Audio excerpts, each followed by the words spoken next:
Fellow farm troverts, as much as we'd all like to believe that homesteading is just going to be sunshine and rainbows all the time, that may not be the situation that you and your spouse find yourself in. In fact, it may be more like one of you wants to homestead and the other one maybe not so much, or maybe not at all. So today, we're going to be talking about the difficult topic of what do you do when your spouse is not on board with homesteading. Farm Traverse. So right off the bat, we'll just throw it out there that we are not psychologists or psychiatrists, or we don't have a PhD in counseling or any of that stuff. So there you go. There's your disclaimer. But I think it's really important to acknowledge that this is a really hard thing for people. It's a really hard situation to be in, not just with homesteading, but with anything. You know, if you really enjoy something and your spouse is just really not into that at all, that's a really hard situation to be in. And so we don't want to downplay that. We also recognize that the 10 minutes from now, you're not going to have this miracle answer that just solves all your problems. But I think hopefully coming out of this, you will have a couple tools in your tool belt, some things that you can try. If nothing else, maybe just some encouragement to say, you know what? Yeah, it is hard. And there are people out there that understand how hard it is. We are certainly not on the same page about all of the homesteading stuff. And I'm sure some of that's about to come out right in front of you guys. Although I can't predict where, but I guess we'll see when we get there. But yeah, but this is not not the easiest situation for people to be in, and so we're gonna get through it together. All together now. I think that it would be helpful to talk about how we both sort of got on board with homesteading. And the way that happened was we watched a food documentary called Food Inc., and that sort of just opened our eyes to the way that some of the animals are raised and made us want to source what we called happy meat. And so we started getting grass-fed beef and free-range eggs and things like that. And then we were kind of like, well, what would happen if we just got our own chickens? Yeah, one of us was like, well, what would happen if we got our own chickens? The other one of us was perfectly happy just getting free-range eggs. True. But you do like chickens now. I appreciate the chickens being around. I think it's safe to say one of us is a little more on board than the other one. I guess I'm on board, but one of us is steering the ship and the other one is taking a nap down below, down in the cabin.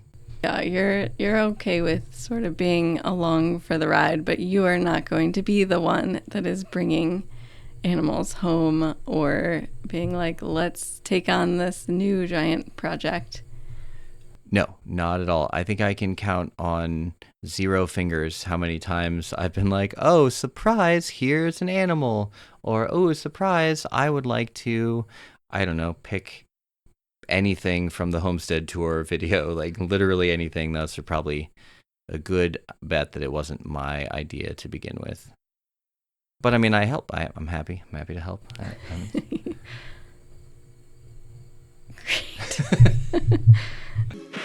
Awkward. Yeah. I think it was helpful in the beginning for us to be getting some of the same information. I think that's what helped us both sort of go along the road of homesteading. I think if I came home and I was like, let's move out onto 40 acres and get chickens, pigs, goats, rabbits. Yeah, you definitely would have thumbs that down. Yeah, there's an aspect of having buy-in. And having buy-in, even if you are not the spouse that is driving this thing forward, the why can really help with the buy-in, right? It's hey, I'd like to get chickens. I'm like, why? Why do we need to get chickens? Let's just get our free-range eggs. But once you have sort of that common, once your spouse has dragged you to watching these documentaries, and you sort of you can see the wisdom behind why your spouse wants chickens. And I think, like you said, just having the same information, knowing, at least having an appreciation for the why, even if you don't 100% agree with the why, but having an appreciation for why your spouse feels that way, I think goes a long way towards getting them on board. All aboard the pain train. I think it's also super important that once you have that like base set of understanding, there's going to be stuff in because homesteading stretches so far across the spectrum of animals and gardens and just all sorts of stuff. There's going to be stuff that your spouse, I mean fingers crossed, but I think there's going to be stuff that your spouse would be okay with either participating in or doing, if not taking the lead, but just doing it with you, especially if it's something that they see is important to you. And those don't have to be super long, drawn-out projects. You're not saying like, hey, I'd like to start this giant perennial garden, and so we're going to do this 4-month-long project. Or, hey, I'd like to get this animal that's going to live for, however many years. Or that can be somewhat overwhelming to a spouse that is not yet on board with things. But saying something like, hey, here's a little project. Hey, I'd like to make this little hanging strawberry thing that can hang on our porch, or just find a little one-off that you and your spouse can do together. And that's, now you've sort of opened the door. You've dipped a toe into homesteading together as a couple. And I think that's super important to, hey, you put a finger into the sauce and didn't get burned. So, okay, like maybe I'll actually have a bowl of that, This is such a weird analogy. It totally works, right? Like spaghetti sauce, you're like, oh, that's yummy. That's just unusual, but it worked. That's completely, we're having spaghetti tonight, so. We are not. Oh. We are now. That's a spicy meatball! I do think that getting the other person involved in stuff that they're sort of more interested in, because like you said, the homesteading does span such a wide range of things that you would think that there would be something in there that they would enjoy, even if it's just like fishing and you can build a koi pond, or building, or I don't know, something that the other person would be interested in doing. I would love a koi pond, by the way. Why have we not done that? Oh, because you haven't come home and say, let's build a koi pond. I'm waiting for you to find that thing that I would find enjoyable. We found it, koi pond, end of video. Yeah, and some of this stuff is fun, right? It doesn't have to be trying to get your spouse involved in a one-off project that's not any fun. Some of these projects can be really fun. Yeah, that's sort of what I do for the kids, because my philosophy sort of with them and homesteading is that I would like to keep it super fun and magical. Like, I really don't want them to grow up and be like, that was so much work. I don't want to ever live like that. I want them to want this lifestyle if possible. And so I'm always trying to get them to do the fun things, like harvest this row of raspberries with me and you can eat as many as you want. Or is that why there's no raspberries on the bush when I come home? Yes. Darn it. You have to sacrifice for the children. Oh. Yeah, but I try to get them to do the things I know that they will enjoy. And even if it's just like making desserts out of stuff that we grew, I think if you can kind of focus on those enjoyable, fun things, then maybe the other person won't be like, I don't want anything to do with that. Yeah, I think it goes that's a great point, and it goes a long way towards, I think, helping your spouse or avoiding having your spouse end up resenting homesteading in general, or resenting the fact that you are homesteading and spending time homesteading, right? Because the last thing you want is for your interest in homesteading and your involvement in homesteading to come back and be like this huge point of friction between you and your spouse, because ultimately, hopefully at least you guys love each other, and there must have been a reason you got married. And hopefully that was the reason. I guess there's other reasons. Jeez. Let's not go there. Okay. Right, but you don't want your spouse to, every time you take time and work on a homesteading task, you don't want them resenting you doing that, and certainly you don't want to always be asking them to do things around the homestead that they have no interest in, and then every time you ask them about homesteading stuff, it sort of builds a lot of resentment, and that stuff can, it can start small, but as resentment builds over time, like that's a recipe for nothing good. Yeah, and along those lines, I think that I would, if it were me, I would make sure that I was like appreciative if you weren't on board with anything, or if you didn't want to do something like get 2 cats, then I'd be like, not on board with getting any cats. but I appreciate that you aren't super resentful. Emphasis on super. I literally can't go outside without this cat like rubbing up against my leg. I'm like, oh, why? Why? It likes me the best. It knows that I don't like it, and so it's determined to win me over, or maybe it's just determined to torture me. It could be. You never know with cats. It's a barn cat, right? Because I tell the kids if the cat gets into the house, it'll poop on their pillow, and it totally will. I know it will. Gosh. Anyway, what I was saying was, like, if you helped me with a project or something, then I would make sure to be appreciative if you were helping me with something that you didn't really want to do. I appreciate that you are appreciative when I do help.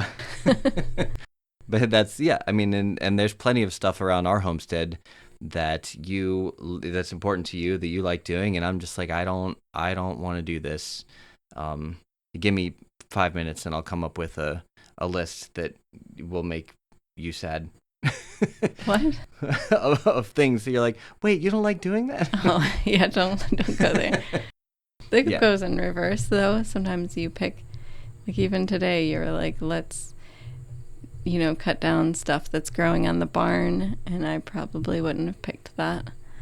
That's true, yeah. That was really bugging me, so I appreciate you going along. I appreciate that you went along with that. Oh, you're welcome. Oh, there we go. Check.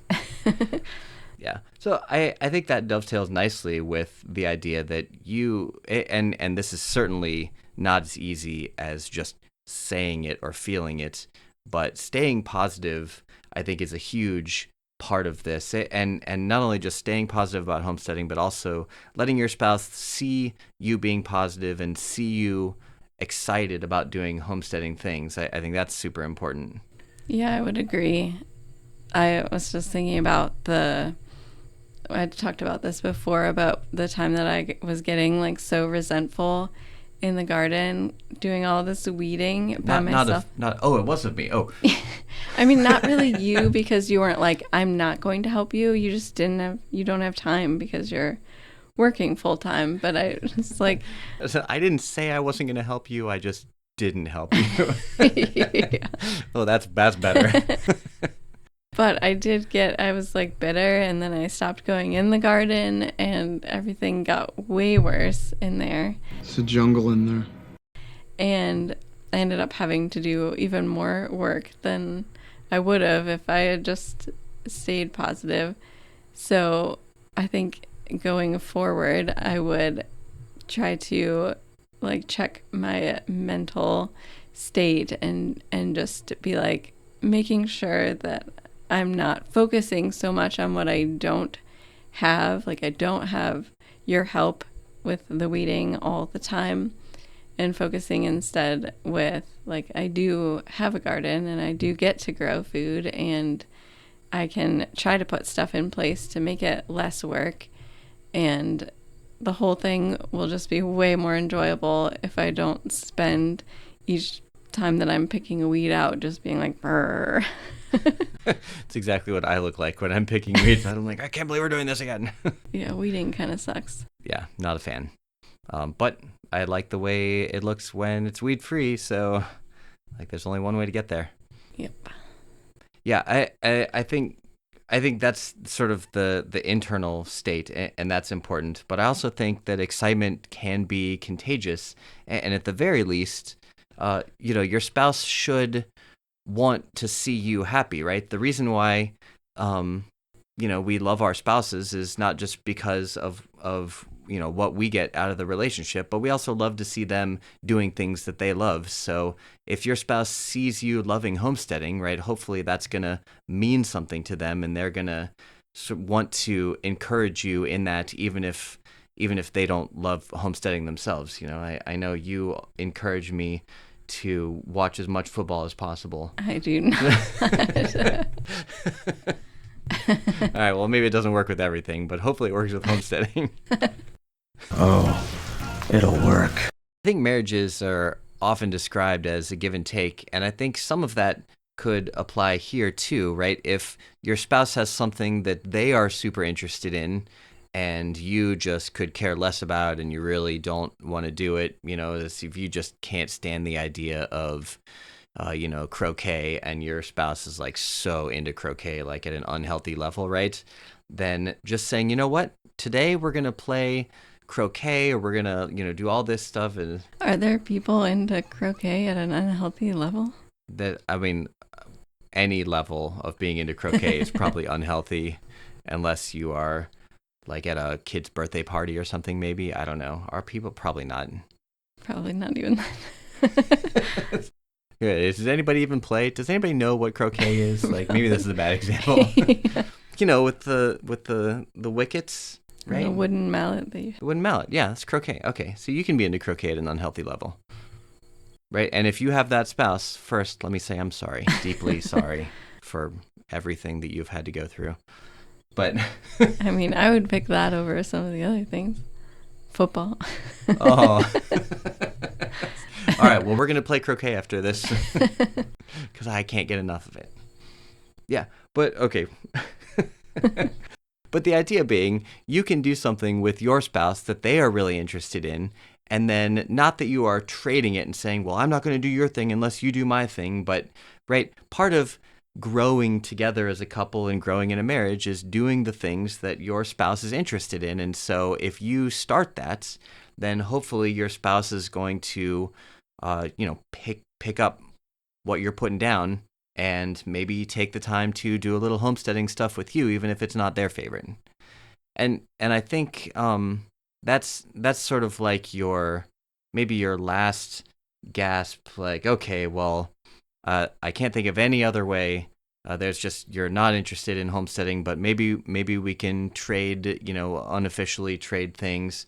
Beyond that, you may be in a situation where no amount of trading or anything is going to motivate your spouse to be involved in homesteading whatsoever. And as hard as that is, that's a real situation that I think people are probably in. And I think even if you're in that situation, as hard as it is to stay positive, there's still some things that you could look to do to sort of keep yourself on a homesteading trajectory. I've actually thought about that kind of a lot, because sometimes I feel like I'm doing it kind of alone because you're gone so much. At work. At work. I work. Yeah. Which I appreciate. But in that situation, and I've thought about, like, what if you were totally not on board? The things that I think that I would do would be to learn as much as I could to do stuff on my own.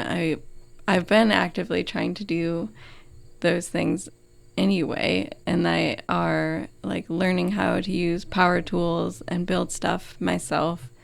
I've learned how to like process chickens and all the things that, like, this is kind of morbid, but if something happened to you, I would want to know how to be able to do so that I could keep living this lifestyle.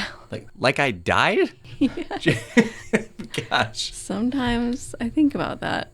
Not in a bad way. Sometimes I fantasize about you dying. No. You're like king of this scenario. Like, you have thought through what happens if such and such. Yes, so I would go through my entire life thinking, oh my gosh, what happens if, and pick your thing. What happens if aliens were to walk into this door right behind us? It's aliens. It has to be. Yeah, you would already have your plan set in your mind. And I already do. I'm glad we're talking about this. So that scenario I've thought a little bit about, and I think that I would learn as much as I could, and I would try to automate and make things as easy as possible, like automating the garden and getting those on like a self-timer, and maybe just simplifying as far as animals went. We wouldn't have as many animals as we do now. I'd probably stick with some easier stuff like chickens and rabbits and maybe sheep if I needed like a bigger source of meat. Sheep were so easy. Yeah. So I would simplify, I would automate, I would learn as much as I could and just sort of keep things simple and manageable for one person. I'd probably have a smaller garden.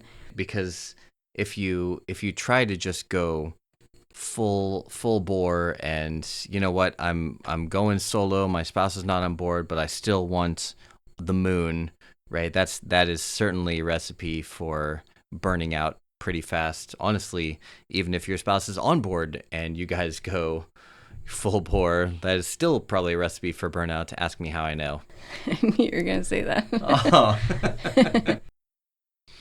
Yeah, I think too, if you were in the situation of like you're in the city and one of you want to move out onto some land and your spouse really doesn't, they want to just stay there. You want 40 acres and they want a fourth of an acre.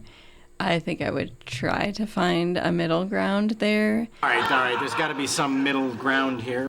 And just sort of get 1 acre or 5 acres and not 40, and try to find something closer to the city so you don't have to go like super crazy into all the things like you were saying, but just sort of keep it on a smaller scale.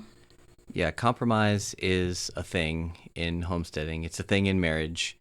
Yours is mine, what's mine is ours. You know just what to say to take a girl's breath away. And it's not a bad thing. I don't think compromise is a bad thing at all. Compromise makes the world go round. Is that a song? No, Oh. I don't think so. It takes two to make the world go round. I think it's Fat Bottom Girls. That's the rockin' world. Oh. All right. That's what I said. Compromise. On that note. Yeah. So in the end, I think it's important to recognize that your marriage really should be number one, right? There's a reason you fell in love with this person and married this person, and that should be honored, and I really think that it should be the most important thing. Homesteading, as important as it is, and it's pretty important to 1.5 of us, but it definitely comes second to marriage. And if I had to pick between homesteading and my marriage, right, I would pick homesteading. Well, I'm the half, so, but You'd pick homesteading? oh, marriage. I'd pick marriage. Sorry, I was on to the next thought in my head.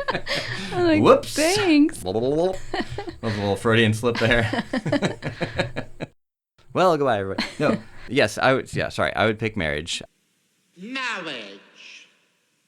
We don't want to be so focused on our homestead that we forget why we fell in love and got married in the first place, right? Because the homestead can demand a lot of attention, and our marriage also should demand a lot of attention. And so just to throw that out there, I think no matter where you find yourself on this spectrum of, yeah, me and my spouse are totally aligned, or I can't even get my spouse to stay in the room if I bring up homesteading, right? I think keeping in mind that it really is important to focus on that marriage is worth saying out loud. I think that It would be so hard and difficult and emotionally just difficult if I was super into it and you wanted nothing to do with it. You just wanted to like sit on the couch and watch football all weekend. Football just keeps going on. It's oddly not that far from the truth, at least for that tiny bit. I mean, the football part. Yeah, you don't spend all day watching it though. No, I'm not allowed.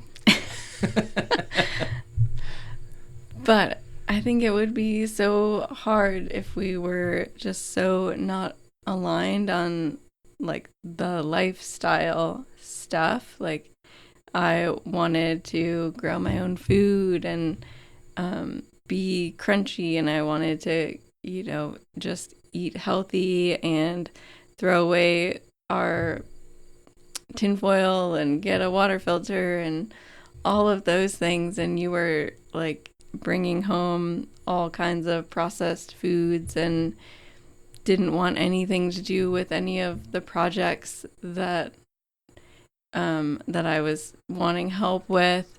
I think that would be just such a heart-wrenching situation to be in. I think it would be tempting to just focus on all of those things and not, like you said, remembering why we fell in love in the first place and sort of bringing the attention back to the things that we still do share.